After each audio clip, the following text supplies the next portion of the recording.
Well, good evening, everyone. 2 weeks after my last trip here with President Biden, we're back in Brussels as part of this administration's ongoing and urgent efforts with allies and partners to counter the Russian government's war of aggression in Ukraine and to stand up for the principles necessary to maintaining international peace and security. Together, we are sustaining and building on our support for Ukraine, security, humanitarian, economic. Together, we're sustaining and building on pressure on the Kremlin and its enablers, including with unprecedented sanctions. Together, we're bolstering the defense of NATO itself, including by hardening our eastern flank. Just over the past 48 hours, I've had an opportunity to meet with my NATO counterparts. For the first time ever, foreign ministers from the United States Indo-Pacific allies, Australia, Japan, New Zealand, the Republic of Korea, participated as a group in a NATO ministerial. Ministers from Georgia, from Finland, from Sweden, and Ukraine also took part, as did the European Union's High Representative for Foreign Affairs and Security Policy, Josep Borrell. In addition, I met with my counterparts from the G7, the world's leading democratic economies. The participation of all of these allies and partners highlights the remarkably broad coalition of countries from around the world that are united in standing with Ukraine and against the Russian government's aggression. Countries that recognize Moscow isn't just attacking one country, but the entire international rules-based order. The sickening images and accounts coming out of Bucha and other parts of Ukraine have only strengthened our collective resolve and unity. In Bucha, a woman described how Russian soldiers forced her and around 40 other people to gather in a small square. The soldiers brought 5 young men there and ordered them to kneel. Then, a Russian soldier shot one of them in the back of the head. He turned to the people gathered and said of the victim, and I quote, "This is dirt. We're here to cleanse you from the dirt." That's just one person Russian soldiers killed in Bucha. According to Ukraine's Prosecutor General, they've already found 410 bodies of dead civilians in that one town alone. And it's not just Bucha. In Mudizhin, the body of the 50-year-old mayor, Ola Suhenko, was found in a shallow grave, along with her hands bound, alongside the bodies of her husband and son. They were last seen alive, being taken away by Russian soldiers. In Kharkiv, a woman was sheltering in a school with her 5-year-old daughter and neighbors when a Russian soldier picked her out and forced her to accompany him to an empty classroom. He cut her face and neck with a knife, threatened to kill her, and raped her repeatedly at gunpoint. With each day, more and more credible reports of rape, killings, torture are emerging. And for every Bucha, there are many more towns Russia has occupied and more towns it is still occupying, places where we must assume Russian soldiers are committing more atrocities right now. Here's what we're doing together with our allies and partners to stop this aggression, to stand with Ukraine, and hold accountable those who are responsible. First, we continue to work in close coordination with allies and partners to raise the costs on the Russian government for its aggression. Yesterday, we announced new sanctions on Russia's largest financial institution and one of its largest private banks, on 21 members of Russia's National Security Council, on the adult children of President Putin. President Biden also signed an executive order prohibiting new investment in Russia by any person in the United States.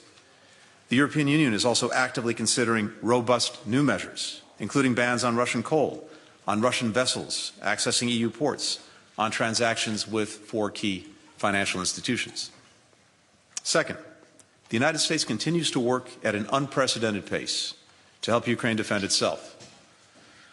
Last Friday, the Department of Defense announced $300 million in new security assistance. On Tuesday, I authorized an additional $100 million to meet Ukraine's urgent needs for more Javelin anti-armor systems. This will bring total U.S. security assistance to Ukraine since the beginning of Russia's invasion in February to over $1.7 billion and over $2.4 billion since January of last year. More than 30 countries have joined us in delivering security assistance to Ukraine, aid that our Ukrainian partners are putting to very effective use, as we see in the Kremlin's retreat from Kyiv and other Ukrainian cities and towns. Today, I met again with my colleague and friend Dmytro Kuleba, Ukraine's foreign minister, to discuss how we can continue to provide Ukraine's courageous defenders with what they need to keep pushing Russia back. Third, we continue to provide significant aid to address the acute humanitarian crisis caused by the Kremlin's war. More than a quarter of Ukraine's population, over 11 million people, have been displaced. That's roughly equal to displacing the entire population of Belgium, the country we're in now, in the space of 6 weeks. President Biden announced that the U.S. government is prepared to provide more than $1 billion in new humanitarian assistance to those affected by Russia's war of aggression. That comes on top of $293 million we provided in 2022 alone to vulnerable communities in the region, including to neighboring countries that have opened their arms and opened their homes to 4 million Ukrainian refugees. The global harm caused by the Kremlin's aggression is growing, including the disruption it's caused to the production and distribution of wheat in Ukraine, on which so many countries rely, something that I heard about and saw firsthand just a week ago when we were in, among other places, Morocco and Algeria. In Africa, where a quarter of the population is now facing a food security crisis, Russia's war of choice has raised the costs of basic staples, worsening the hardship that people were already feeling. So at the G7, we discussed in some detail ways that we can mitigate the war's impact on the most vulnerable people around the world. Fourth, the United States continues to work methodically to collect, to preserve, to analyze evidence of atrocities, and to make this information available to the appropriate bodies. We're supporting a multinational team of experts that's assisting a war crimes unit set up by Ukraine's Prosecutor General with a view toward eventually pursuing criminal accountability. These efforts will also ensure that Russia cannot escape the verdict of history. Just moments ago, as I was coming into this room, I learned that UN member states had come together once again to condemn Russia's aggression and suspend it from the Human Rights Council. A country that's perpetrating gross and systematic violations of human rights should not sit on a body whose job it is to protect those rights. Today, a wrong was righted. Fifth, we discuss ways we can shore up the collective security of our NATO allies. As the President has said, we will defend every inch of NATO territory. We now have 100,000 U.S. troops in Europe. NATO's established 4 new multinational battle groups in Romania, in Hungary, Bulgaria, Slovakia, in addition to those already in Poland, Estonia, Latvia, and Lithuania, to reinforce our eastern flank. Sixth, we discussed the additional support that NATO allies can provide to partners like Bosnia and Herzegovina and Georgia, who are most vulnerable to Russian aggression and threats, from cybersecurity to combating disinformation.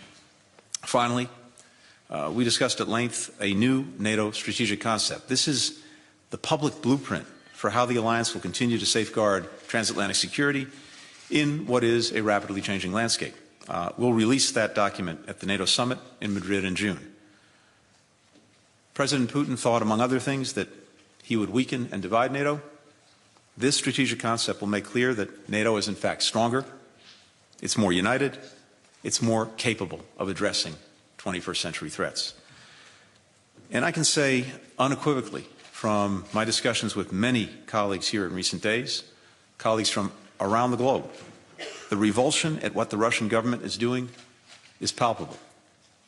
There's a greater determination than ever to stand with Ukraine, to shore up and revitalize the international order that Moscow is trying to upend, to bring to bear even greater costs on the Russian government, to ensure that people are held accountable for their crimes.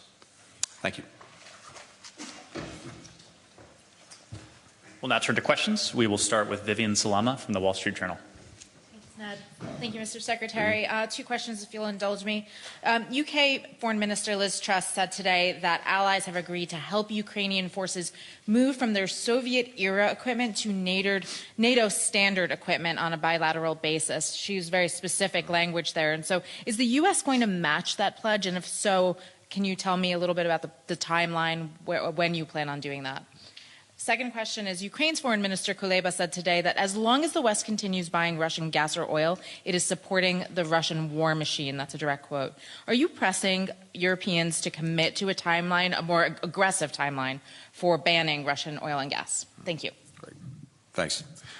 So on the first question, first, as you know, and as I said, we have been individually as the United States and collectively as partners, more than 30 countries, providing to Ukraine the weapons and systems that we believe it can use most effectively and that it needs to push back against Russian aggression. And we're not going to let anything stand in the way of getting Ukrainians what they need and what we believe can be effective. So we're looking across the board right now, not only at what we've provided and continue to provide, but whether there are additional systems that would make a difference and that we could provide them. And we're doing that in close consultation with the Ukrainians as well as with allies and partners. On the energy situation, so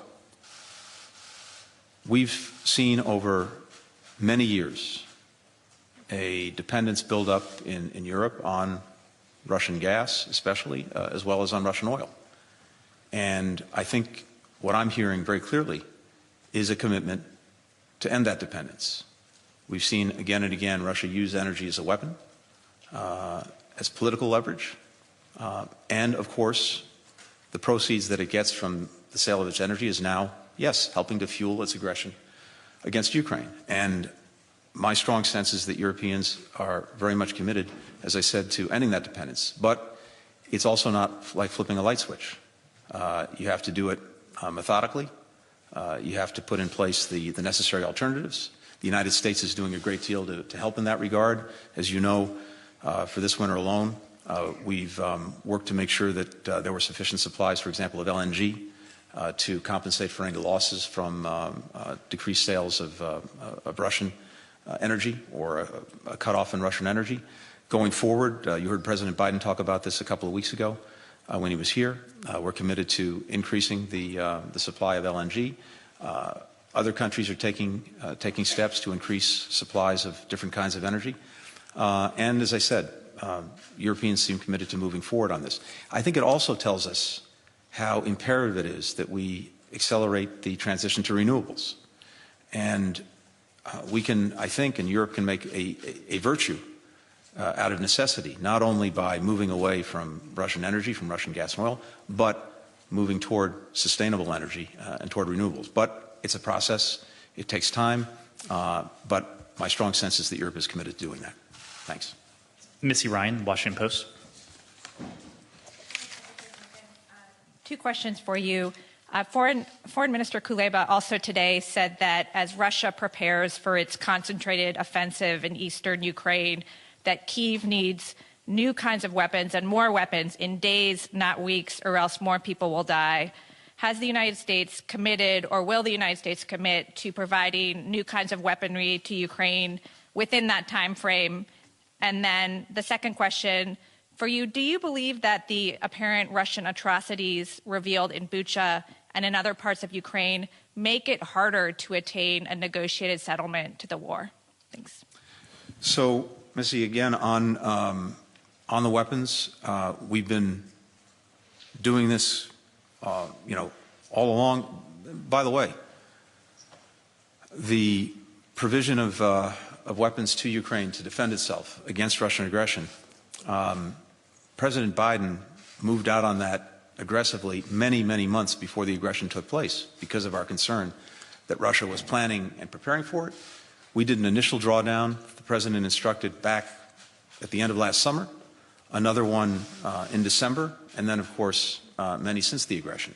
So one of the reasons that Ukrainians have been able to be so effective in pushing back this Russian aggression course, it starts with their extraordinary courage, but it's also because they already had in hand the weapons necessary to do that. And then, since the aggression, we have repeatedly and continuously, along with many allies and partners, supplied them with the most effective systems that we believe they need to deal with the armored vehicles, to deal with the tanks, to deal with the planes, to deal with the helicopters. But as I just said, we are looking at day in, day out, what we believe they most need, to include new systems that have not heretofore been provided.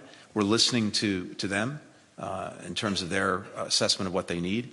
We're putting that all together, and we're proceeding. And we have a strong sense of urgency. That was something that I think was felt among all allies and partners here today. When it comes to Bucha, the atrocities, the war crimes, accountability in and of itself is absolutely necessary. And we've seen this in past conflicts where atrocities have been committed, where war crimes have been committed, and where we have determined to get the evidence, get the facts, build the case. We've been able to do that, and sometimes it's taken a long time. The conflicts have come to an end, often through diplomacy. Accountability is continued. Sometimes it's actually not come to a conclusion until many years after the conflict has ended, but it has. And one day, one way, there will be accountability. Does Bucha make it harder to reach a negotiated settlement? The Russians will have to decide if they want to meaningfully engage in diplomacy and in negotiations. The Ukrainians have made clear that repeatedly that they're prepared to do that, but they've heard nothing from the Russians suggesting that they're serious about it. I don't think, in a sense, Bucha has anything to do with that.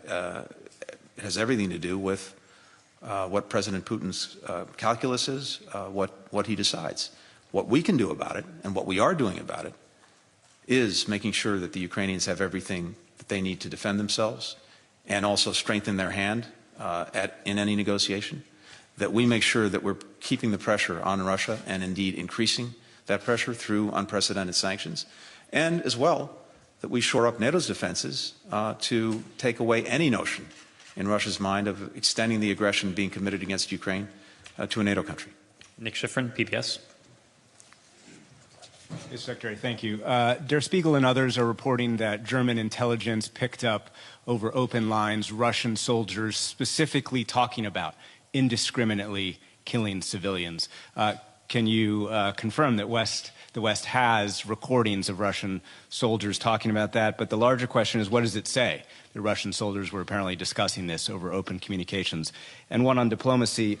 In the lead up to the war, Foreign Minister Sergei Lavrov either lied to you or didn't know what he was talking about.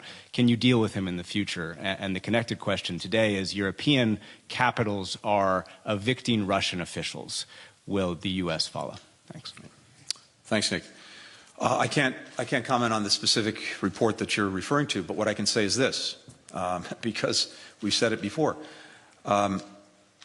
We said before Russia committed this aggression that if it did, part of its campaign plan was to inflict atrocities, was to target individuals, was to commit the kinds of crimes that we're now seeing, to terrorize civilian populations.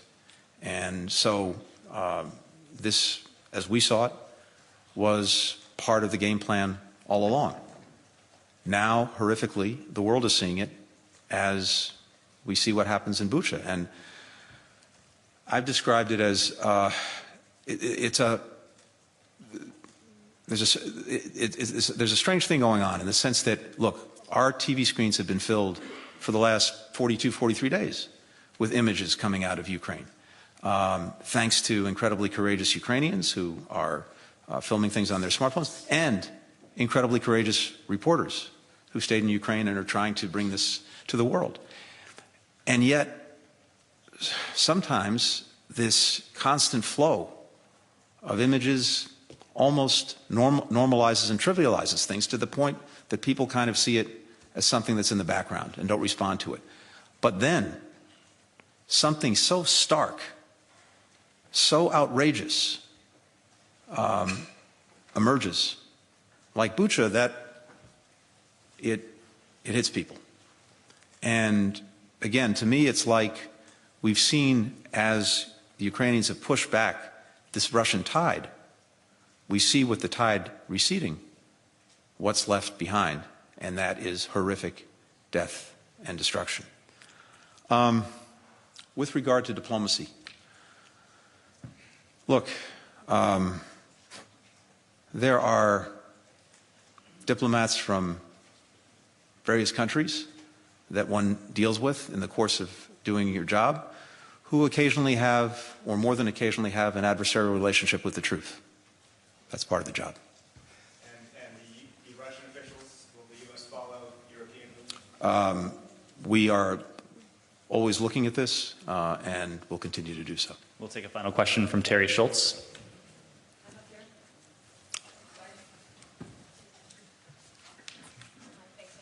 Thanks, Mr. Secretary. Sorry, just to follow up on Missy's question, you yourself called what happened in Bucha outrageous. Everyone knows the Secretary General says that we are preparing for more such atrocities in Mariupol, in Donbass, as a major offensive is coming. How do you sit across the table from Dmytro Kuleba and said, well, we're looking at what else we think you might need, when he surely comes with a list? He tells us he came with a list. He gives us his list. So, and he says he doesn't have the days that you are taking to look at this. How do you explain that to him?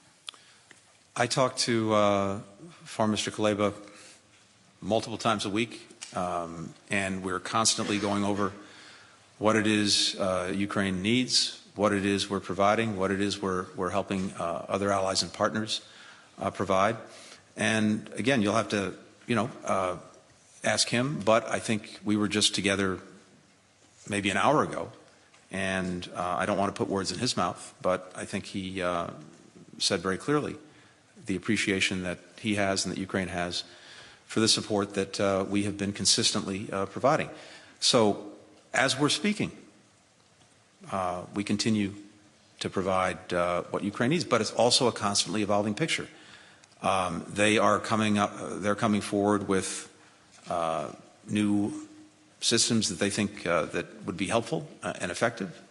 We put our own expertise to bear, especially the Pentagon, to help determine what indeed we think could be effective, what Ukrainians would be ready to use as soon as they get it, and what we actually have access to and can get to them in real time. So it is an ongoing process. And again, the fact that the Russians have been pushed out of Kyiv, that they've been pushed back to eastern Ukraine, is the product of two things. First, as I said, the extraordinary courage of Ukrainians. But second, the fact that they've had in hand, including from before the aggression started, the tools necessary to help achieve that. Thank you, Mr. Thanks. Secretary.